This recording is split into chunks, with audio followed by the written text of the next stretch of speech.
It's kind of funny. I was going through some of the packages and things that I have coming to my home, and some of them have like day to day, this is where your package is, this is where your package is, this is where your package is. As you can look down the list and see exactly how it's coming. And some of them have, your package has been shipped, and it's anyone's guess where it is and how it's coming and what's going on with it. So it's kind of interesting. And what's funny is those two examples were both from the USPS, the United States Postal Service. So it kind of makes me wonder how the shipping is different, that it will give you reports to where it is, but the other one doesn't give you reports to where it is. Thoughts, if you guys know the answer to this, down below. Just kind of curious on that.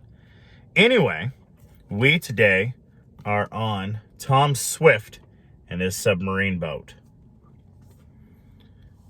And today what we are on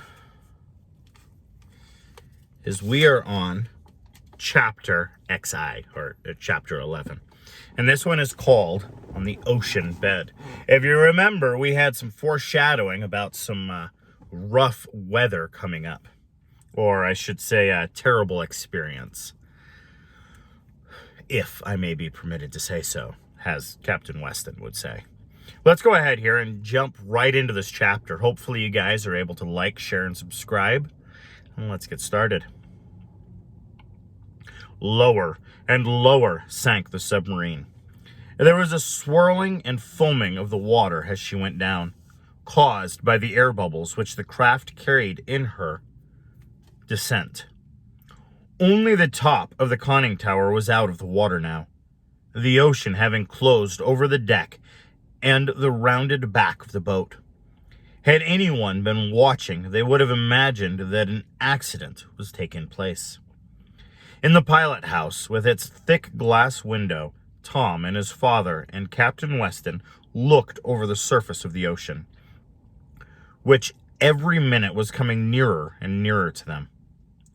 "We'll be all under in a few seconds," spoke Tom in a solemn voice, as he listened to the water hissing into the tanks. "Yes, and then we can see what sort of progress we will make," added Mr. Swift. "Everything is going fine, though," he went on cheerfully. "I believe I have a good boat." "There's no doubt of it in my mind," remarked Captain Weston, and Tom felt a little disappointed that the sailor did not shout out some such expression as "shiver my timbers," or "key haul the main braces, there ye lubber." But Captain Weston was not that kind of a sailor, though his usual quiet demeanor could be quickly dropped on necessity, as Tom learned later. A few minutes more and the waters closed over the top of the conning tower. The Advance was completely submerged. Through the thick glass windows of the pilot house, the occupants looked out into the greenish water that swirled about them, but it could not enter. Then, as the boat went lower, the light from above gradually died out, and the semi-darkness gave place to gloom. "Turn on the electrics and the searchlight," Tom directed his father. There was a click of a switch, and the conning tower was flooded with light. But as this had the effect of preventing the three from peering out into the water, just as one in a lighted room cannot look out into the night, Tom shut them off and switched on the great searchlight. This projected its powerful beams straight ahead, and there, under the ocean, was a pathway of illumination for the treasure seekers.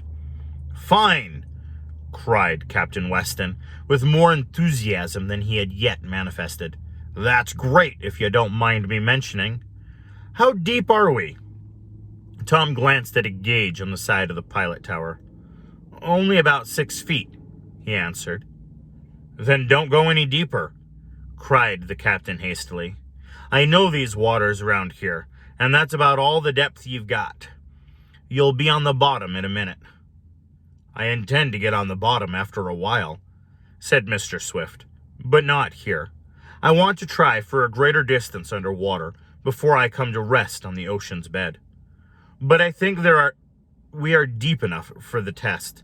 Tom, close the take-in tank pipes, and we'll see how the Advance will progress when fully submerged."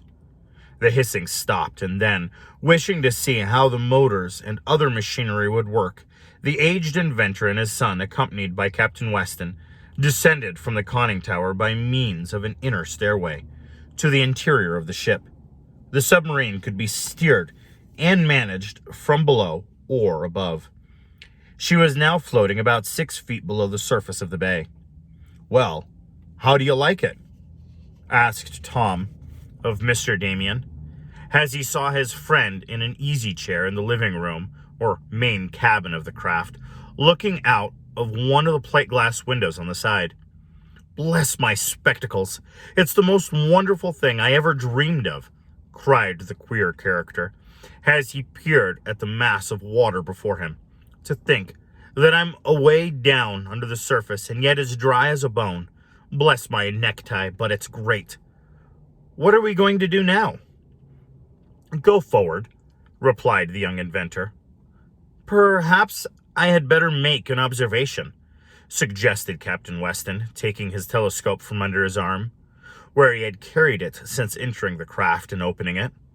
"We may run afoul of something, if you don't mind me mentioning such a disagreeable subject." Then, as he thought of the impossibility of using his glass under water, he closed it. "I shall have little use for this here, I'm afraid," he remarked with a smile. "Well, there's some consolation. We're not likely to meet many ships in this part of the ocean. Other vessels are fond enough of remaining on the surface.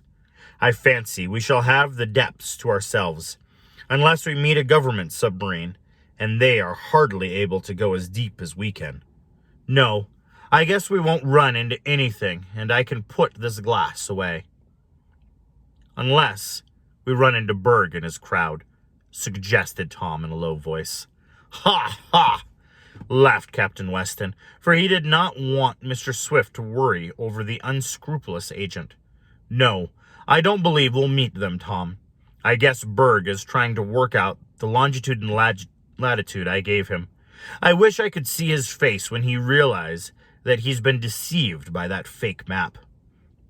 "Well, I hope he doesn't discover it too soon and trail us," went on the lad. "But they're going to start the machinery now. I suppose you and I had better take charge of the steering of the craft. Dad will want to be in the engine room." "All right," replied the captain, and he moved forward with the lad to a small compartment shut off from the living room that served as a pilot house when the conning tower was not used.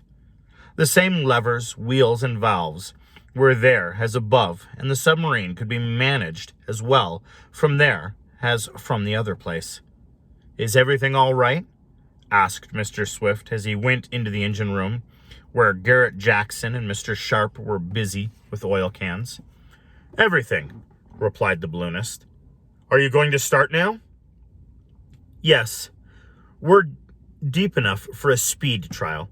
We'll go out to sea, however, and try for a lower depth record as soon as enough water. Start the engine."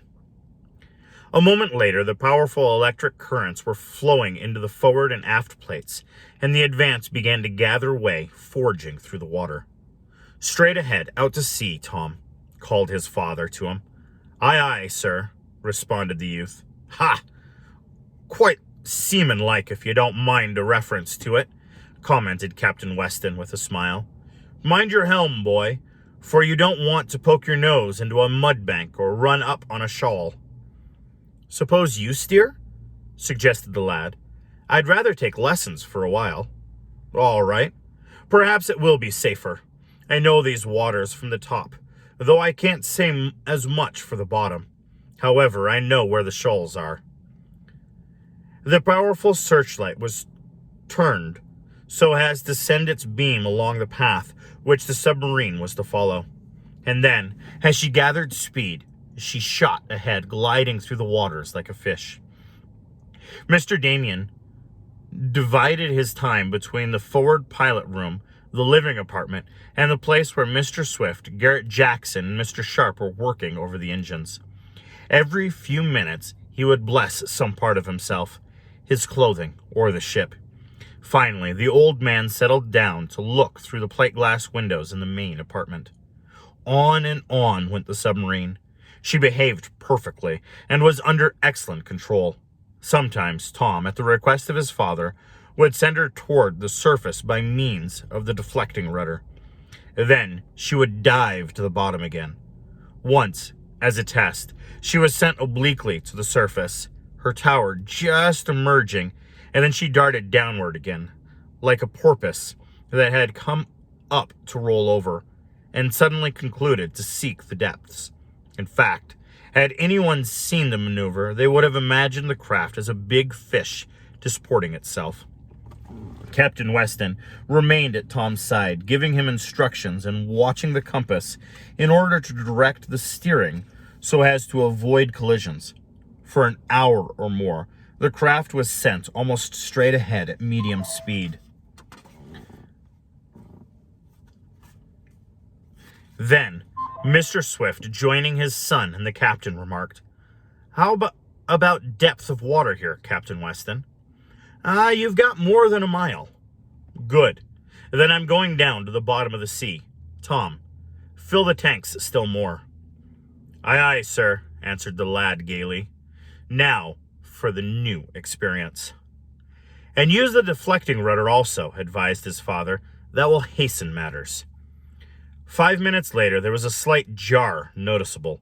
"Bless my soul, what's that?" cried Mr. Damien. "Have we hit something?" "Yes," answered Tom with a smile. "What, for gracious sake?" "The bottom of the sea. We're on the bed of the ocean." So now they have rested the submarine, on the bottom of the ocean and are getting ready to maneuver around or up or down or basically see how it is. So they are about a mile deep. It's kind of interesting. Have you guys ever wanted to go into a submarine or wanted to go down with something like that? Most of the submarines I have been in, you have to almost duck. You can kind of see through everything, but as you get closer, you have to just barely duck, or at least that's me. And I'm only 5'7", so I can only imagine some of the taller people. Anyway, I want to thank you guys so very, very much for joining me today. And you all have a wonderful, happy, healthy, safe, and blessed day.